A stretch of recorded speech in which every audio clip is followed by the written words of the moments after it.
Assalamualaikum warahmatullahi wabarakatuh.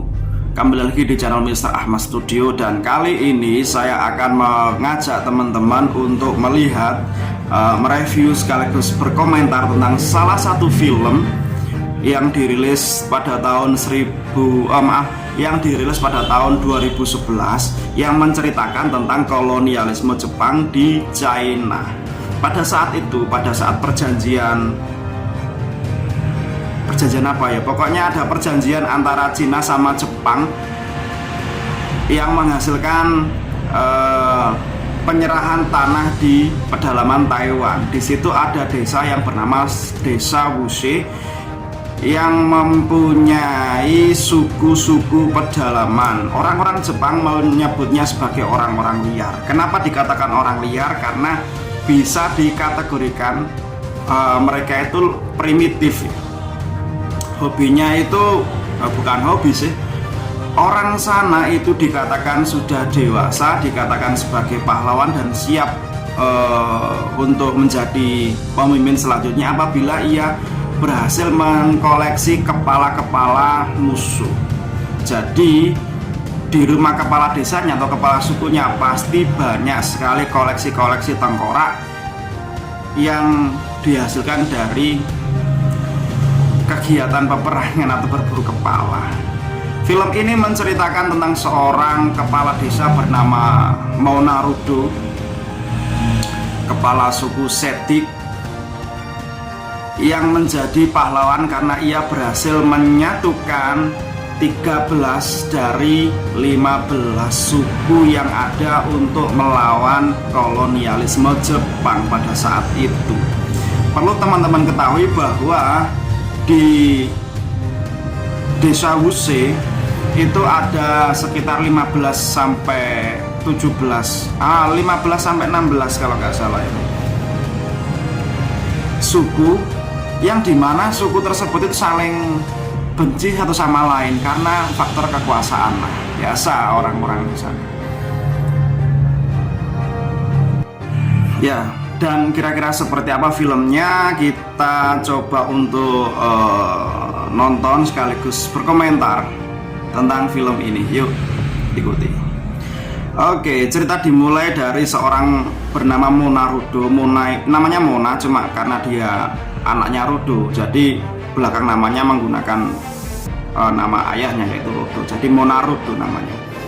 Dia berada di medan perburuan. Dan karena ia sudah berhasil berburu, dia mendapat kehormatan berupa tato yang ada di jidat dan juga di dagu. Tato ini tanda bahwa ia sudah dewasa. Karena terjadi kolonialisme Jepang terhadap kekaisaran Cina, sehingga Cina memberikan sebagian tanah atau sebagian lahan kepada Jepang. Lahan tersebut berada di hutan dan di sana ada desa yang bernama Desa Wushe. Kemudian terjadilah sebuah pesta karena di sini Mona itu sedang ya dikawekno lah istilahnya ya. Ini Mona sedang membawa membawa daging karena saat itu uang juga masih belum berlaku di Desa Wushe, jadi untuk transaksi mereka masih menggunakan barter. Barter itu menukar sesuatu dengan sesuatu ya. Ia sedang menukar menukar garam. Dan ternyata pada waktu itu tidak cuma rombongan Monanya saja yang ada di tempat tersebut, tapi ada rombongan dari suku yang lain. Dan perlu teman-teman ketahui bahwa antar suku itu terjadi gap atau persaingan lahan perburuan kah, persaingan gengsi kah, sehingga peperangan pada waktu itu, peperangan antar suku ya, itu sering sekali terjadi. Oke, ini Mona bersama rombongannya pulang untuk mengambil perlengkapan bertempur ya, untuk mengambil perlengkapan, mengambil senjata, dan terjadilah peperangan di kedua kelompok tersebut. Perang kecil lah istilahnya. Ini Mona ini, tatapan matanya sangat tajam. Dan di tempat transaksi itu kelompok dari Jepang sudah mulai datang dan menginvasi daerah tersebut, sehingga ya ini diinvasi. Tapi warga sekitar atau suku tersebut itu nggak tinggal diam, dia melakukan pemberontakan, dia melakukan perlawanan karena suku Sedik Bale itu sudah sangat paham tentang medan atau area hutan, jadi ia lebih unggul lah di sini, lebih unggul dalam strategi perangnya. Tapi tetap namanya kolonial, penjajah itu ya lebih canggih dari orang yang dijajah, sehingga Jepang berhasil menaklukkan hutan tersebut dan menaklukkan desa Wushe. Ayah Monarudo meninggal. Mona seketika ingat tentang pesan ayahnya bahwa jadilah Sedik Bale sang pria sejati.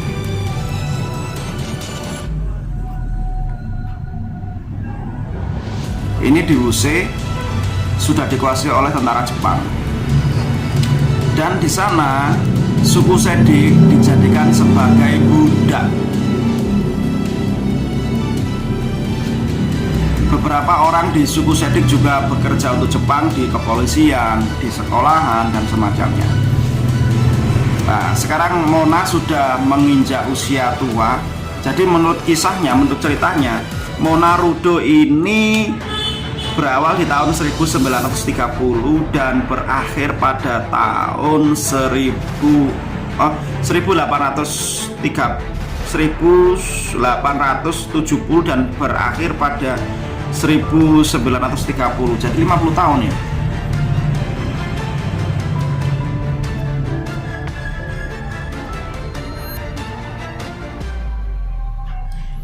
Nah, ini terjadi pertikaian antara budak-budak Wushe dengan, kalau kita bisa bilang, HRD-nya lah, seorang Jepang yang diutus untuk mengawal warga Wushe. Mona sudah tua ini. Pada saat mereka berburu, ini sudah lain skinnya. Pada saat mereka berburu, ia bertemu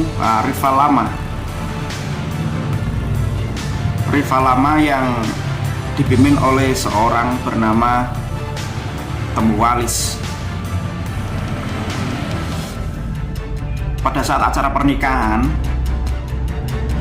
Tuan Yoshimura, ya HRD-nya itu ditawari arak oleh warga Wushe karena penawarannya sangat,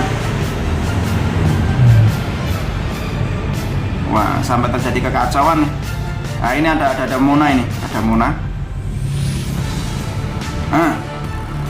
Mona mencoba untuk menenangkan warganya. Oh, sampai kasihan. Mona menenangkan warganya, dan ya, yang jelas karena dia seorang kepala suku, dia bertanggung jawab atas kesalahan yang dilakukan oleh warganya. Mona pun bersama anak-anaknya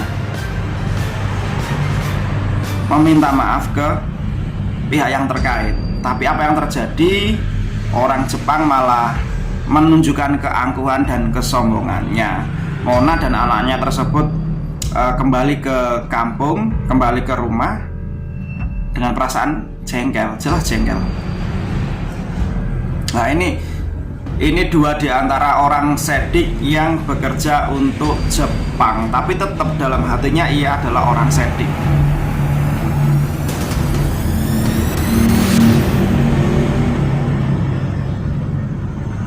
Oke. Dia bercerita tentang kampungnya ya.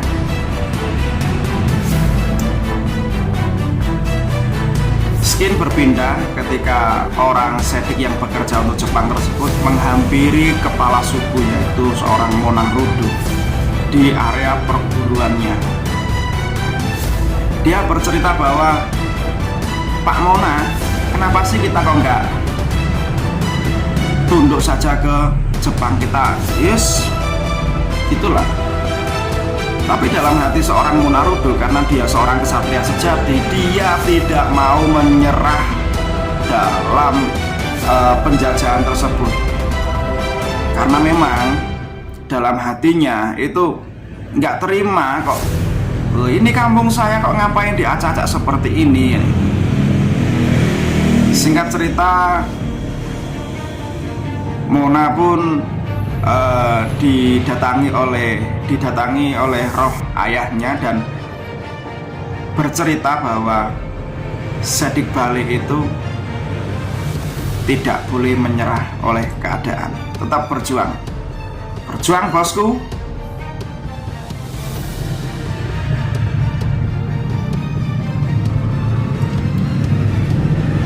Oke lah, pada saat malam hari, nah ini situasinya mungkin lagi nongkrong ya, anak-anak muda Mehebu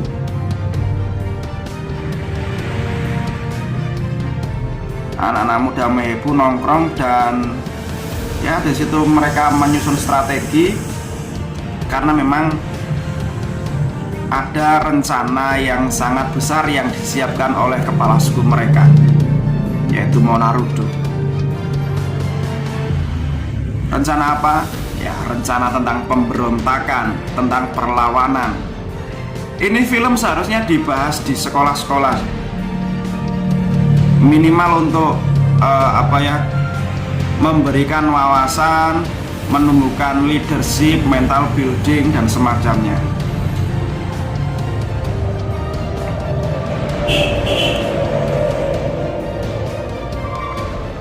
Oke, kita berlanjut ke video berikutnya tentang pemberontakan. Jadi pada video selanjutnya saya akan mengomentari skin tentang perlawanan dari suku Mehebu, dan disitu banyak sekali adegan-adegan. Ya namanya perang kalau nggak ada unsur kekerasan sedikit ya nggak perang namanya. Intinya suku Mehebu melawan orang-orang kolonialisme Jepang dengan cara mereka, dan mereka menyebutnya pengorbanan darah suci. Oh, keren nggak tuh ya? Ya, sampai jumpa di video berikutnya. Saya Effendi dari Mr. Ahmad Studio mengucapkan terima kasih. Assalamualaikum warahmatullahi wabarakatuh. See you next time.